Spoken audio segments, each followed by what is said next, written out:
చాలా రోజుల తర్వాత అఖిల్ అక్కినేని నుండి ఒక సాలిడ్ పెర్ఫార్మెన్స్ అయితే చూశాను. ఈ సినిమాతో అఖిల్ కి మంచి కంబ్యాక్ దొరికిందనే చెప్పొచ్చు. స్క్రీన్ మీద ఆయన పెట్టిన ఎఫర్ట్ అయితే ప్రతి సీన్ లో అయితే చాలా క్లియర్ గా అయితే కనిపిస్తుంది. Hi guys, welcome back to cinema poster. ఈ రోజు మనం మాట్లాడుకోబోయే సినిమా పేరు లెనిన్. ఈ మూవీ G5 లో అయితే స్ట్రీమింగ్ అవుతుంది. ఫస్ట్ ఆఫ్ ఆల్ నాకు మూవీ ఎలా అనిపించింది అంటే నాకైతే నచ్చింది. ఇక మూవీ స్టోరీ విషయానికి వస్తే శ్రీరామాపురం అనే ఊర్లో ప్రతి సంవత్సరం భారతం మెట్ట జాతరని 18 రోజులు గ్రాండ్ గా సెలబ్రేట్ చేస్తారు. ఆ జాతర జరిగే రోజుల్లో ఒక్క రక్త బొట్టు కూడా నేల మీద పడకూడదు అనేది ఆ ఊరు ఆచారం. ఈ జాతర బాధ్యత మొత్తం లెనిన్ అయితే చూసుకుంటాడు. అనాథైన లెనిన్ ని ఊరి పెద్ద అయినటువంటి జయంతి తన సొంత కొడుకులో పెంచుకుంటుంది. అదే జాతరలో లెనిన్ కి భారతితో అయితే పరిచయం అవుతుంది. ఆ పరిచయం లవ్ గా మారుతుంది. కానీ పెద్దలు భారతి పెళ్లిని వసంత్ తో ఫిక్స్ చేస్తారు. ఆ తర్వాత లెనిన్ లైఫ్ లో జరిగే అన్ఎక్స్పెక్టెడ్ ఇన్సిడెంట్ ఏంటి, ఒక మర్డర్ కేసు వల్ల లెనిన్ జైలుకి ఎందుకు వెళ్ళాడు, ఇతిరాజు ఎమ్మెల్యే రాఘవారెడ్డి మధ్య కాన్ఫ్లిక్ట్ ఏంటి, చివరికి లెనిన్ లైఫ్ ఎలా మారింది అనేవే ఈ సినిమాలో చూడాలి. ఇక మూవీలో పాజిటివ్స్ గురించి మాట్లాడుకుంటే నాకు ఈ సినిమాలో ఎక్కువగా నచ్చిన పాయింట్ ఏంటంటే డైరెక్టర్ నందకిషోర్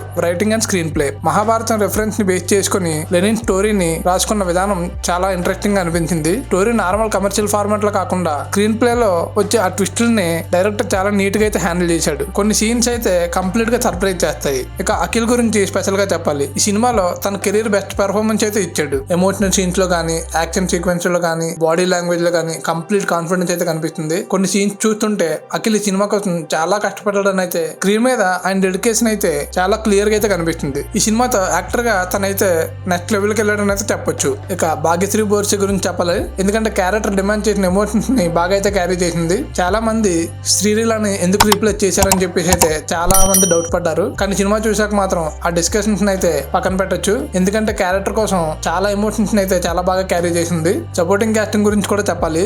ఈశ్వరీరావు గారు, శివాజీ, బ్రహ్మాజీ, ప్రమోద్ అందరికి యాక్టింగ్ చేయడానికి అయితే మంచి స్కోప్ అయితే దొరికింది. అండ్ ఆల్మోస్ట్ అందరూ ఆ ఆపర్చునిటీని అయితే ఫుల్ గా యూజ్ చేసుకున్నారని అయితే చెప్పొచ్చు. టెక్నికల్ గా సినిమా అయితే స్ట్రాంగ్ గా ఉంది. సినిమాటోగ్రఫీ కూడా చాలా బాగుంది. ఆ విలేజ్ అట్మాస్ఫియర్, జాతర ఎపిసోడ్స్, యాక్షన్ మూమెంట్స్ అన్ని విజువల్ రిచ్ గా అయితే క్యాప్చర్ చేశారు. Thaman music and BGM. Thaman గురించి సింపుల్ గా చెప్పాలంటే సీన్ కి ఎంత కావాలో అంత అయితే ఇచ్చాడు. ఓవర్ ఎలివేషన్స్ కోసం ఫోర్స్ అయితే చేయలేదు. ఎమోషనల్ సీన్స్ ని సపోర్ట్ చేస్తూ సినిమా మూడ్ అయితే మెయింటైన్ చేశాడు. Editing, production values, action choreography అన్ని అయితే డీసెంట్ క్వాలిటీతో ఉన్నాయి. ఇక మూవీలో నెగిటివ్స్ ఏంటంటే సినిమా ఫస్ట్ హాఫ్ లో కొన్ని పోర్షన్స్ అయితే కొంచెం స్లోగా అనిపించవచ్చు. సెటప్ సీన్స్ అయితే కొంచెం లెంతీగా ఫీల్ అయితే అవుతాయి. అలాగే కొన్ని ఎమోషనల్ మూమెంట్స్ అయితే ఇంకొంచెం డెప్త్ ఎస్టాబ్లిష్ చేసి ఉంటే ఇంపాక్ట్ నెక్స్ట్ లెవెల్ లో ఉండేది. కొన్ని సీన్స్ ప్రెడిక్టబుల్ గా ఉంటాయి. ఓవరాల్ గా లెనిన్ అయితే నాకైతే చాలా బాగా నచ్చింది. అఖిల్ కెరీర్ లో డెఫినెట్ గా ఇది ఒక ఇంపార్టెంట్ ఫిల్మ్. యాక్టర్ గా తన పొటెన్షియల్ అయితే ప్రూవ్ చేసుకున్నాడు. Nandakishore screen play, Mahabharatam references, performances, cinematography and Thaman BGM ఈ సినిమాకి అయితే బిగ్గెస్ట్ ట్రెండ్స్. మీరు emotional action dramas, village back drops, twist లో ఉన్న స్టోరీస్ ఇష్టపడితే లెనిన్ డెఫినెట్ గా ట్రై చేయొచ్చు. ఫైనల్ గా ఈ మూవీకి నేను ఇచ్చే రేటింగ్ 3/5. మరి మీకు లెనిన్ మూవీ ఎలా అనిపించింది? మీ ఒపీనియన్ అయితే కామెంట్స్ లో తప్పకుండా చెప్పండి. వీడియో నచ్చితే లైక్ చేయండి, షేర్ చేయండి. ఇలాంటి జెన్యూన్ తెలుగు మూవీ రివ్యూస్ కోసం మన సినిమా పోస్టర్ ఛానల్ అయితే సబ్స్క్రైబ్ చేసుకోండి. See you in the next review.